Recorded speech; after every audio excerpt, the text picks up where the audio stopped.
We've been working our way through uh,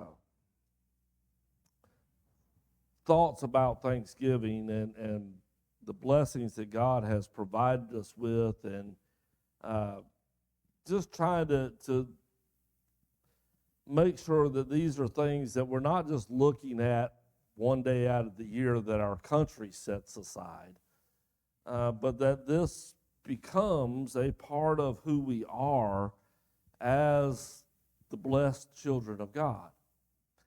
And I don't know if I started my series up earlier or whatever, but I ended up on the internet trying to look for ideas about different ways to present some of it so that it didn't feel like I was just kind of hitting on the same thing over and over. And I came across uh, a different approach, I guess you would say. It took the negative, how to be unthankful. And it ended it with saying, now just reverse all these things and you'll find yourself being a more thankful person. And it just had a bunch of little notes written under each of these. And so I borrowed kind of the main points, and then we'll go back through and fill them out. But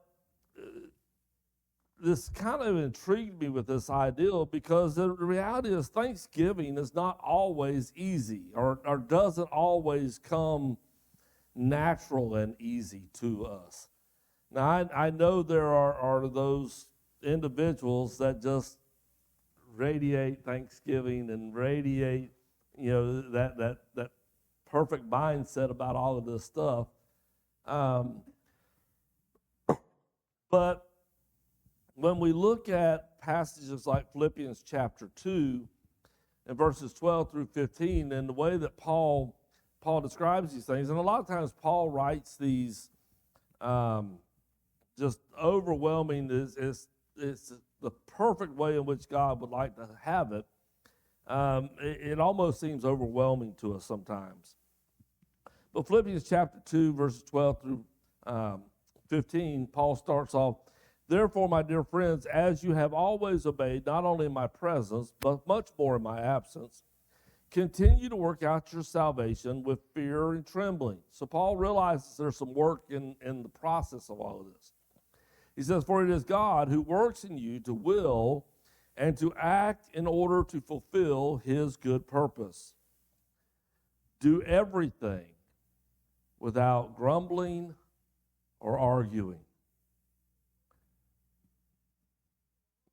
There's what I'm talking about. Paul kind of gives us what that perfect view of it is. How often do we do everything without grumbling or arguing? Not always easy, is it? He says, "You do this so that you may become blameless and pure children of God without fault in a warped and crooked generation. Then you will shine among them like stars in the sky." And that last phrase, as Paul adds that statement into it, and I started thinking about that in terms of a lesson that talks about how to be unthankful and how to turn that around to be thankful. It really draws out the contrast, because those individuals that I'm talking about that have gotten this figured out, whether it came natural or whether they had to work to get that way, they stand out in the crowd from the rest of us, don't they? When everything is going wrong and there's just still, boy, it's just great, blessed, thankful, and they're not just saying it to say it. You can tell by the smile on their face and by their attitude and the things that they begin listing off, they mean it, they understand it. It's who they have become in that thankfulness. And that stands out like the bright shining star in the sky amongst the rest of us that fall prey sometimes to the gloom and the bloom and allow ourselves to shift more over to kind of the darker side of life. And Paul says that's not where we want to be as children of God. It's not where we're supposed to be. And so he says, do everything without grumbling or arguing. And that,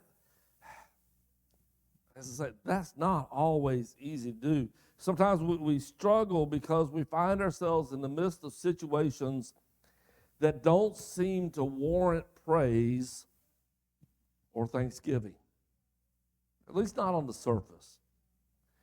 And one of the moments in trying to highlight what I mean by that came to my mind was with Jesus when he was instituting the Lord's Supper. Matthew gives us the account, Matthew chapter 26 through 29. And listen to what words Jesus uses while in the midst of telling his disciples, I'm about to die. I'm about to die for you and for the rest of the world. He knew what was fixing to happen. That's a situation that seems pretty heavy to me. It seems like a situation that would be hard to find the joy in outside the fact that he knew what the overall outcome was going to be and all that.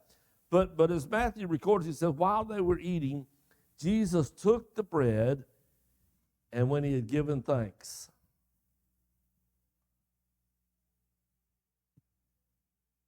he broke it. He gave it to them, and he said, take this and eat it. It is my body. That's a morbid thought in a sense, isn't it? This bread is going to constantly remind you of my body that's going to a cross for you. Take it and eat it. But before we do, we're going to give thanks about this situation.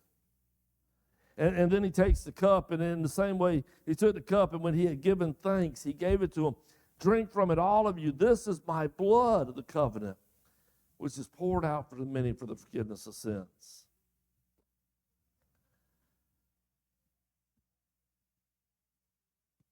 It's one of those times that on the surface, if I'm Jesus, I'm more like him in the garden when he's praying, Father, let this cup pass from me, than I am finding a way to be thankful that I've got to institute this memorial for the rest of life on earth.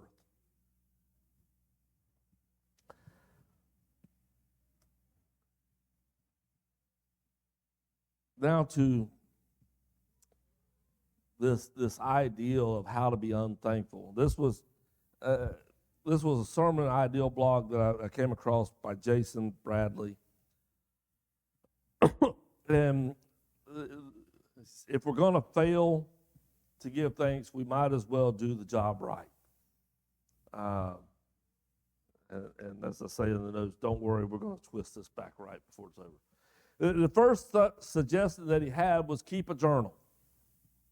Now, we hear people say keep a journal all the time.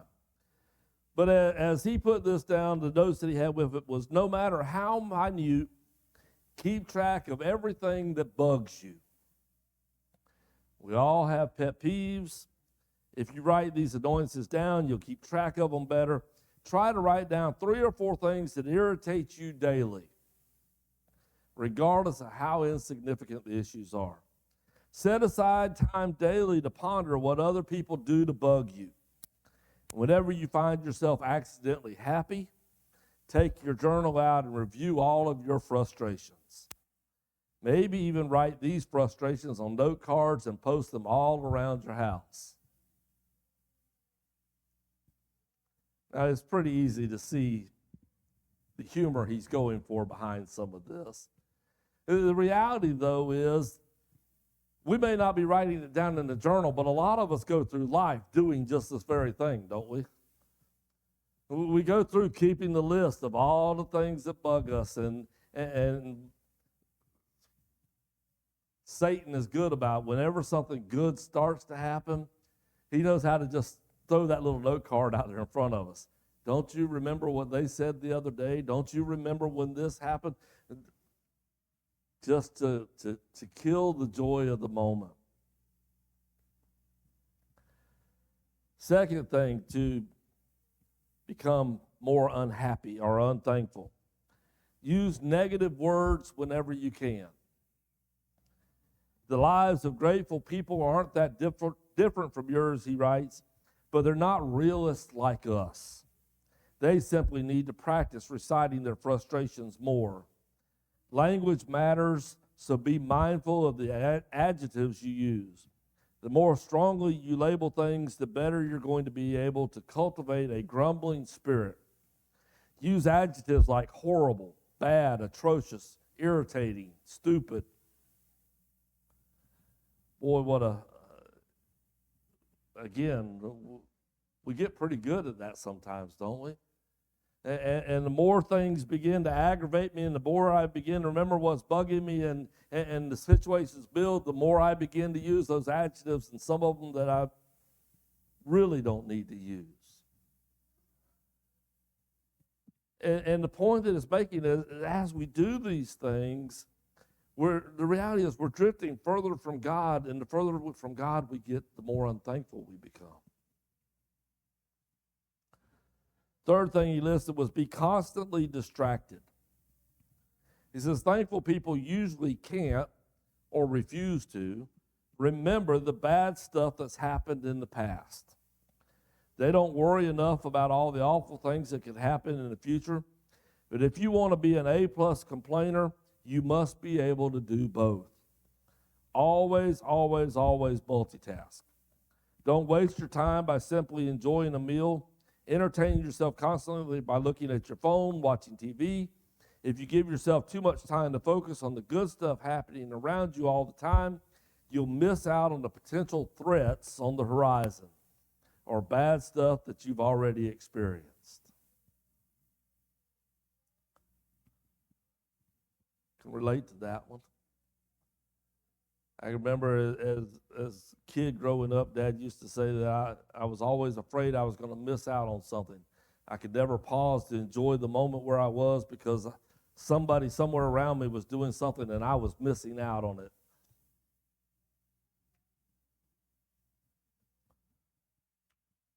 Fourth, focus on yourself when you pray. Use your prayer time to get what you want.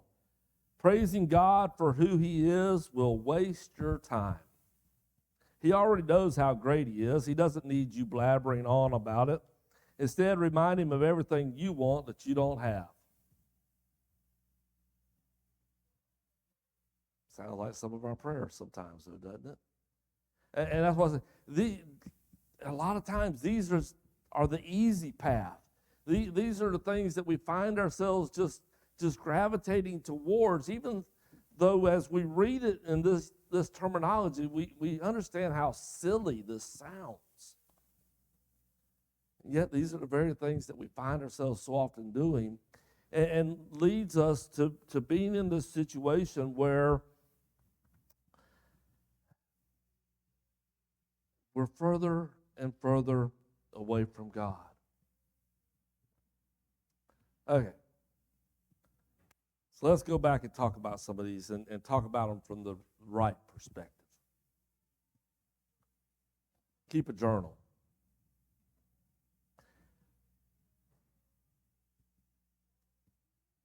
Most of us, as I said, we don't need a journal to keep up with the negative things. And we think, as we approach this from the positive side, we think we can do it without keeping a journal. And maybe there are some who can. But there is power in writing down the reminders and writing down the moments where we pause to think about how good something is that God's done in our lives. If you have an electronic version of the Bible on your phone, a tablet, computer, or whatever, when you get home today, if it's able to do a word search, go in that program and just do a search for the word right, W-R-I-T-E. And look at how many times in all kinds of different circumstances God told His people, write this down. Why? Because He was about to do something that they needed to know about. because he had already done something that they needed to remember, because they're something that he was promising that may not come about for generations, and they needed to pass it on to those next generations so that they were prepared for what God was going to do.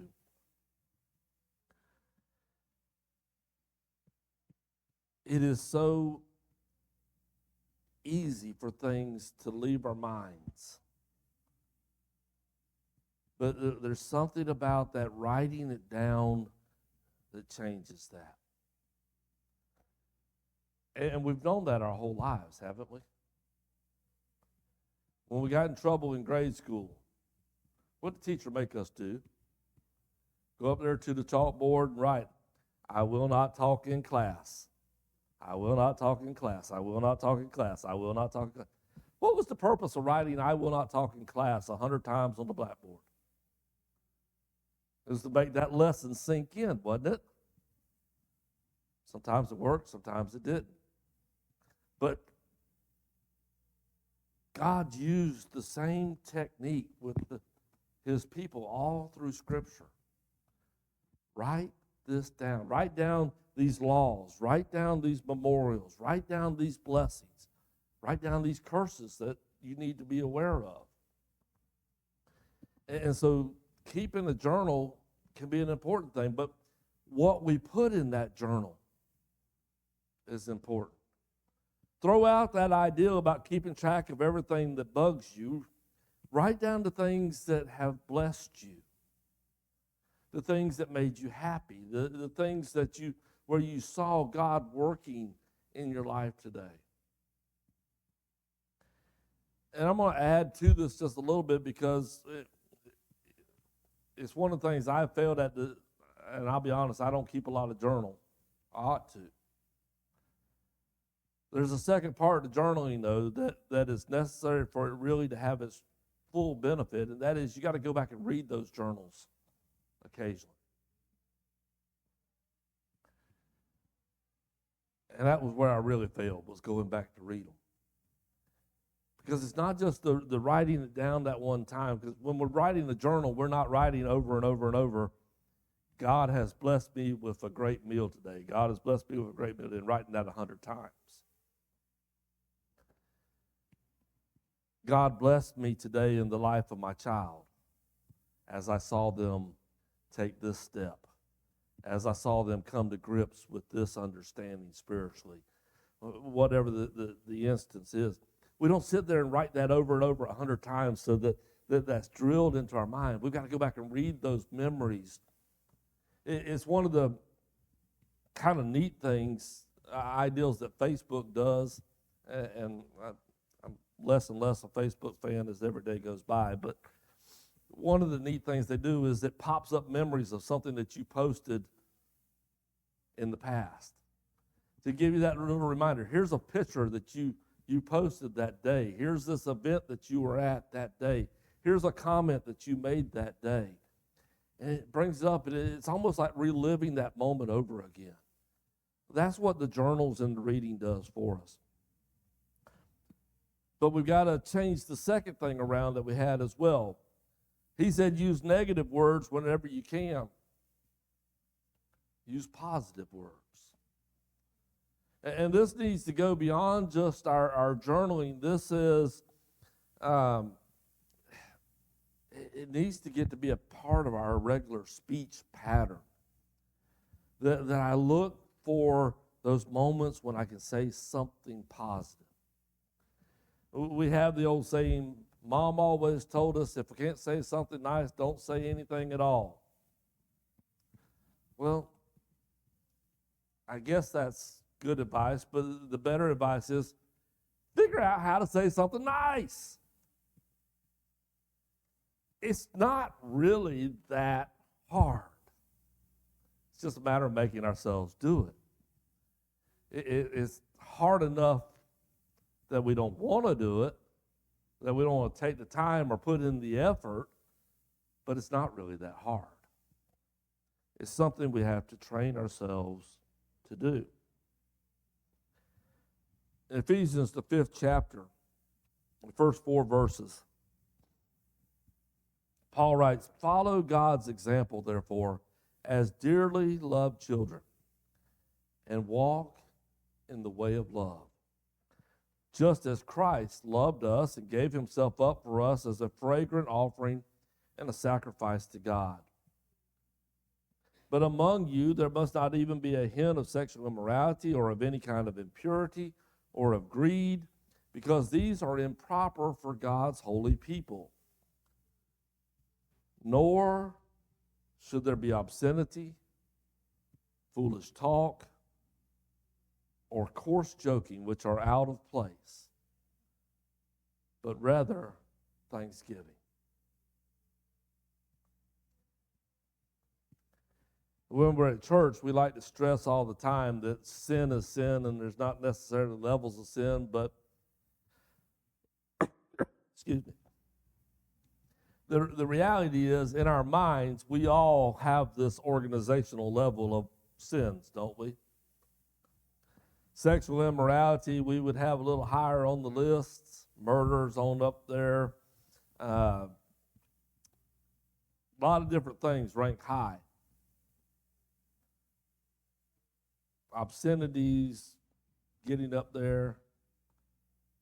Foolish talk. Coarse joking. A lot of times those begin to fall. We don't put them in the same level, the same category with those other things, do we? It's easy to pass along the joke because when I first heard it, it made me laugh before I took time to stop and think about what the joke was really about and realize that as a Christian, I ought not be laughing about that or thinking about that. It's easy then to take that along and get in that situation where we find ourselves around other people who think that way and talk that way, and we're sharing jokes, and that joke pops back in our mind, and there we've shared it. Paul says that's not the way that it's supposed to be for us as children of God. Find ways that instead of those things that bring ourselves down, that bring others down, that cause these issues, find a moment of thanksgiving there.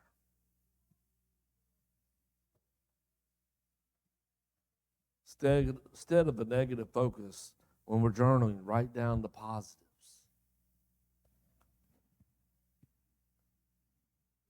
His third one was be constantly distracted.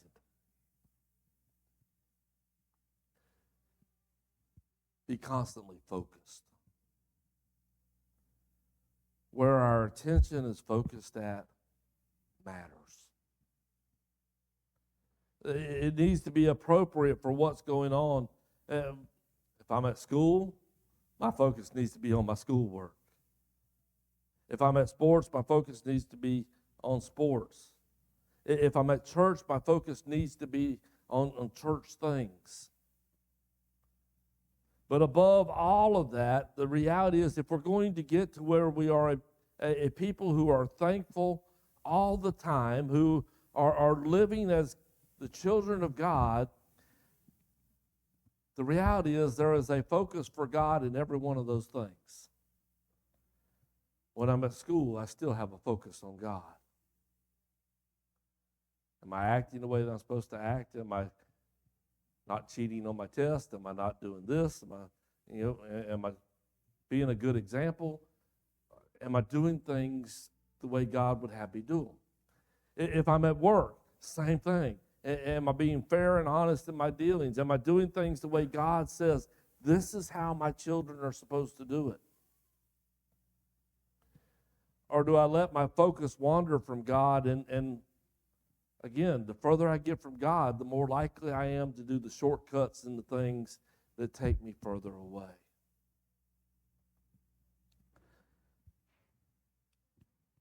Philippians chapter 3, verse 17, Paul says, "Join together in following my example, brothers and sisters. And just as you have us as a model, keep your eyes on those who live as we do."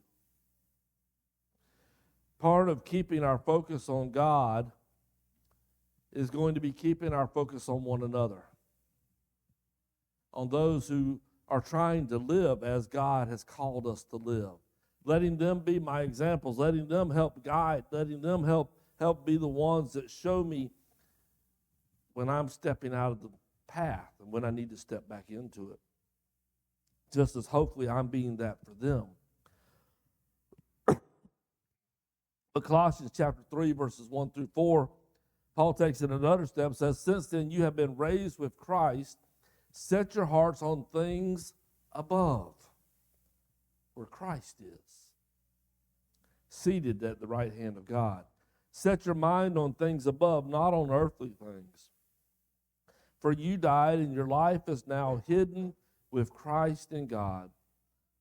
When Christ, who is your life, appears, then you also will appear with him in glory.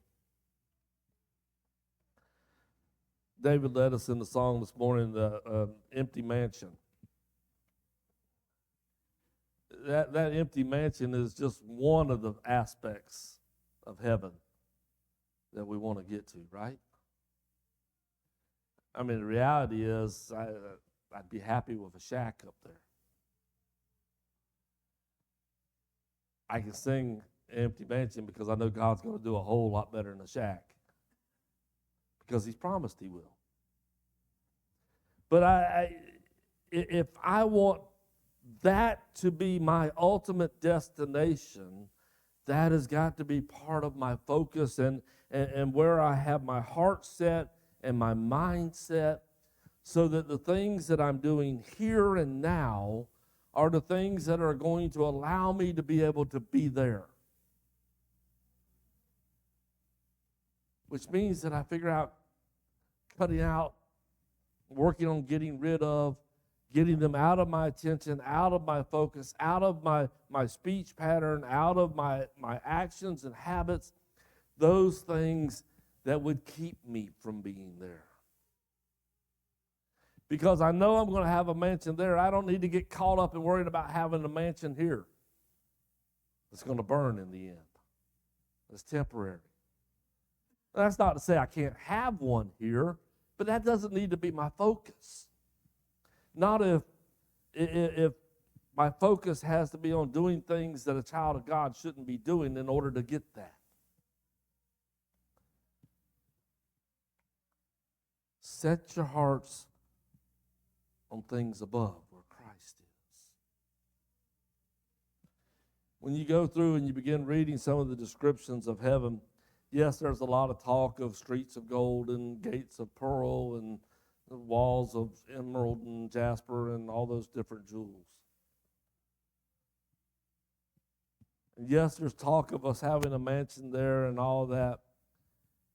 But every time that we see the scene shift to heaven, they are gathered around the throne of God and they are worshiping and praising him.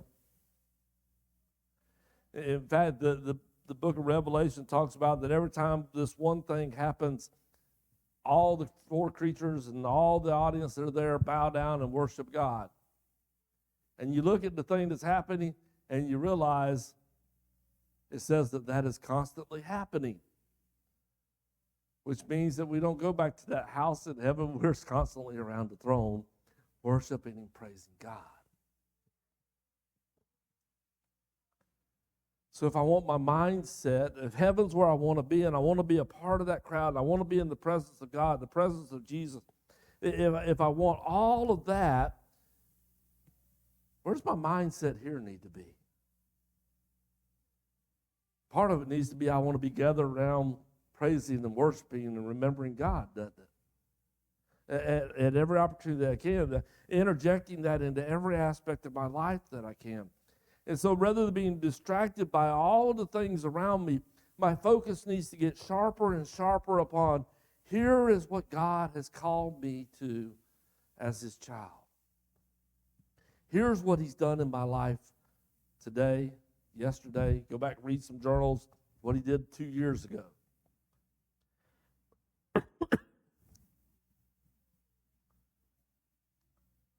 And then lastly, he talked about focus on yourself when you pray.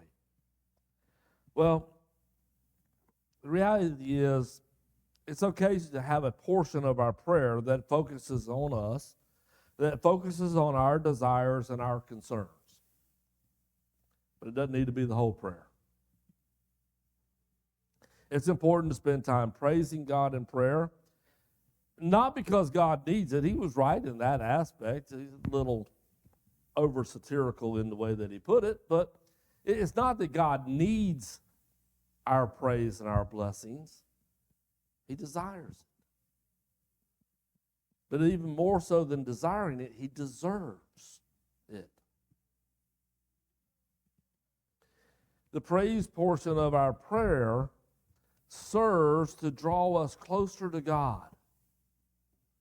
When I spend time thinking about how I can use positive adjectives to worship God in prayer. Our Father who art in heaven, hallowed be thy name. That's the example Jesus gave in his model prayer. It's not the words we have to recite every time.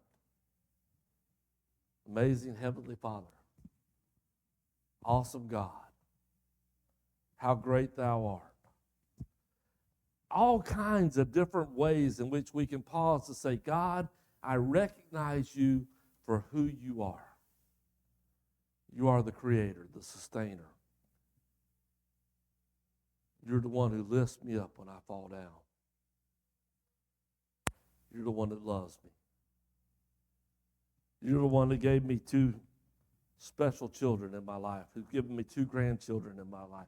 You are the one that never failed to have food in the refrigerator on the table. That even when the cars broke down, somebody was always available to come get me. With whatever. When I take those moments and I spend that time focusing on God, I begin truly realizing what he has done in my life. Father, this could have turned out so much differently, but here's what you did. And I'm thankful for that. And the more that I do that and spend that portion of time in prayer, again, the closer I get to him, the more my mind begins to focus upon him. And what I typically find happening is that some of those cares and concerns that I wanted to pray about, I've realized are not really cares and concerns. And sometimes I can just chunk them out and not even have to worry about them because I've gotten closer to God. But when they're still there, I realize God has told me, cast my cares, my anxieties upon him. I can bring that to him in prayer. I can deal with those things by giving them to him and knowing he's going to be there to take care of it. I mentioned earlier, in comparison to what Jesus was praying at the time that he instituted the Lord's Supper, the comparison to what he was praying in the garden. Luke chapter 22, verses 39 through 44. Jesus went out as usual to the Mount of Olives. His disciples followed him. On reaching the place, he said to them, pray that you will not fall into temptation. He withdrew about a stone's throw beyond them, knelt down and prayed, Father, if you're willing, take this cup from me. There was concern. There was anguish. There was dread. There was hurt in his heart about what he knew was fixing to take place. But because of his closeness with the Father, yet not my will, but yours be done. And then verse 43, Luke said, an angel from heaven appeared to him and strengthened him. And being in anguish, he prayed more earnestly, and his sweat was like drops of blood falling to the ground.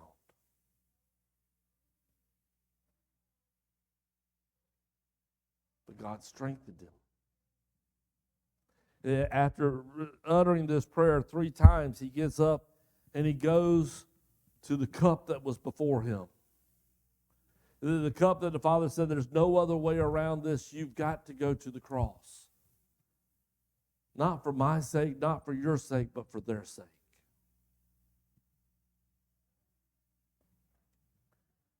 And Jesus went. There'll be times where we're praying some of these things, these cares and these concerns, and God's going to say, I need you to go through this, not for my sake, sometimes for your sake, but sometimes for their sake. But I won't leave you alone. I'll strengthen you. I'll bless you in ways that you can't imagine. And if we're willing, He'll give us the strength to get up and move forward.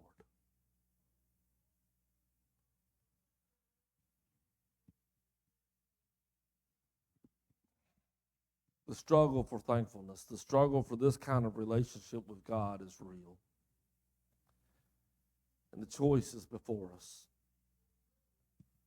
It is a challenge of the mind, the heart, and the willpower to overcome the easy path to thanklessness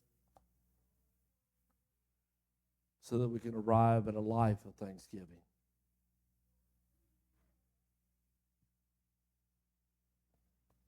And close out with James chapter 3, verses 9 through 18. With the tongue we praise our Lord and Father, and with it we curse human beings who have been made in God's likeness. Out of the same mouth come praise and cursing. My brothers and sisters, this should not be. Can both fresh water and salt water flow from the same spring? My brothers and sisters, can a fig tree bear olives or a grapevine bear figs? Neither can a salt spring produce fresh water. Who is wise and understanding among you? Let them show it by their good life, by deeds done in the humility that comes from wisdom. But if you harbor bitter envy, selfish ambitions in your hearts, do not boast about it or deny the truth.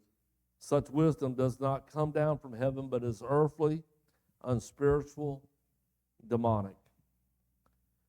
For where you have envy and selfish ambition, there you find disorder and every evil practice. But the wisdom that comes from heaven is first of all pure, peace-loving, considerate, submissive, full of mercy and good fruit, impartial and sincere. Peacemakers who sow in peace reap a harvest of righteousness. What James is telling us is the choice is there before us. Are we going to be a freshwater spring or are we going to be salt water? Are we going to be a source of blessings and peace and happiness and joy? Or are we going to gripe, groan, moan, and be unhappy and be thankless? Are we going to be blessed or are we going to be cursed?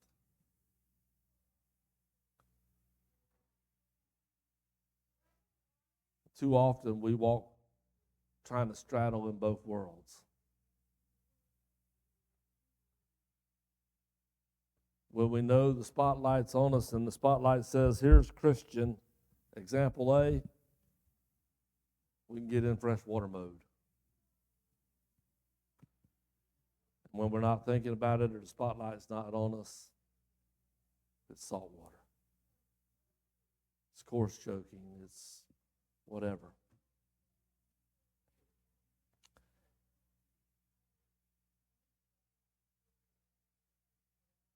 We've got to constantly be seeking to gain control of our thoughts, our words, and our actions. And the best way that I know to do that is to get closer to God. And the best way to get closer to God is to learn how to be more and more thankful for what He's done.